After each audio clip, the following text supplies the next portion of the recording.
A 6-year-old girl came home one day from school and asked, "Mama, how was I born?" The mother was embarrassed. She said, "A stoke dropped you." I said, "Okay." She noted down, "Mama, how were you born?" "A stoke dropped me too." "Mama, how was grandmama born?" "A stoke dropped her too." Then the girl became serious and she went down and sat down and started writing something in her homework. Then the mother was feeling uncomfortable, she finished her cooking and then the girl had finished her homework and left the book there, she went and read. So the essay was about the family tree. So the girl had written, "For 3 generations in my family, nobody had a natural birth."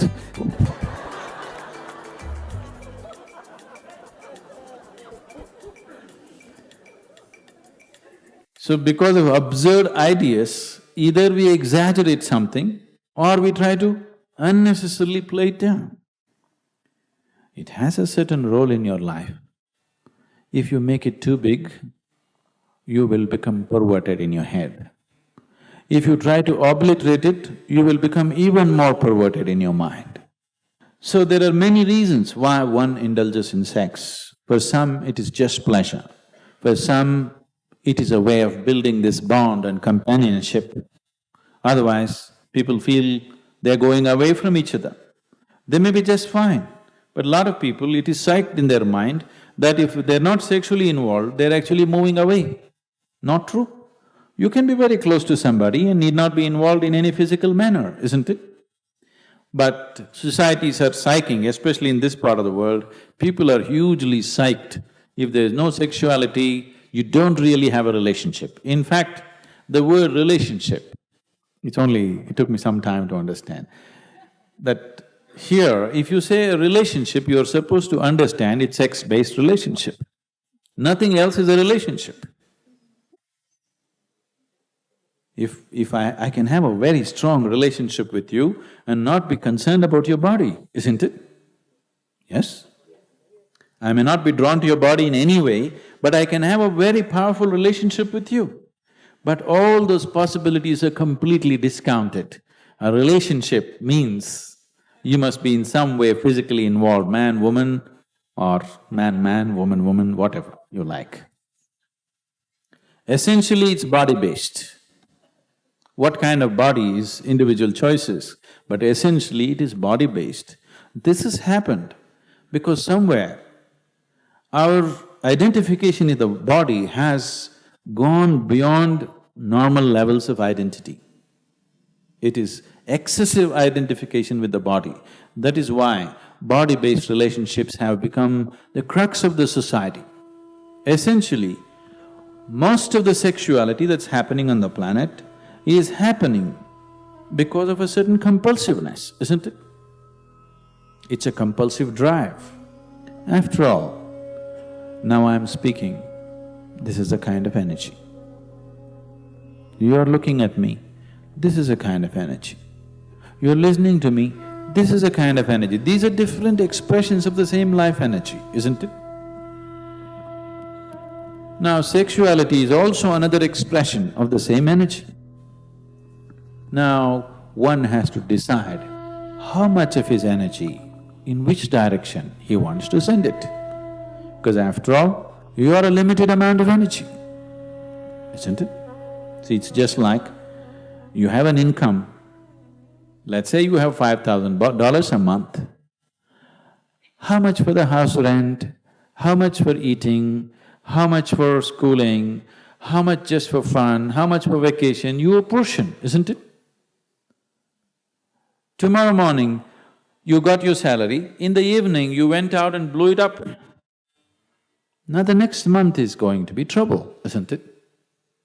Of course you have a credit card, but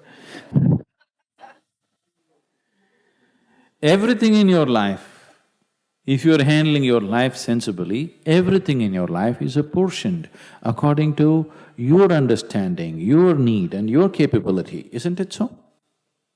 Yes? Your money, time, energy, isn't everything allotted the way you like to arrange it?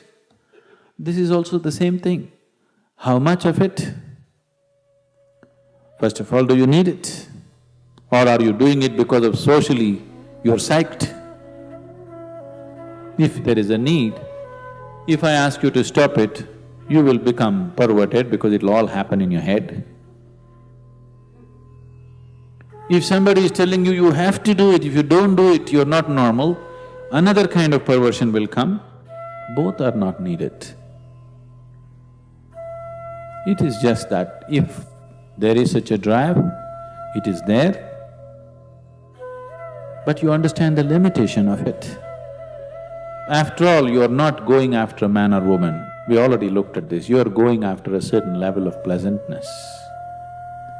So once you experience a certain level of pleasantness, wouldn't you like to dig deeper into this? Because whatever pleasantness happened, maybe you used the other person, but the pleasantness happened within you, right? So suppose anyway the pleasantness is happening within you, the other person is just a key to open this, wouldn't you like to have the key in your own hands? Yes? That if you sit like this, you are on full scale. You don't need anybody, because to extract pleasure out of somebody, you have to play any number of tricks. It doesn't happen simply. This is called as courting.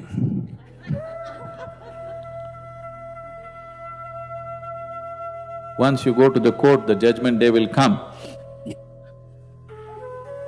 It takes enormous amount of time, effort, energy, and all kinds of other things, frustrations, jealousies, problems, everything attached to it.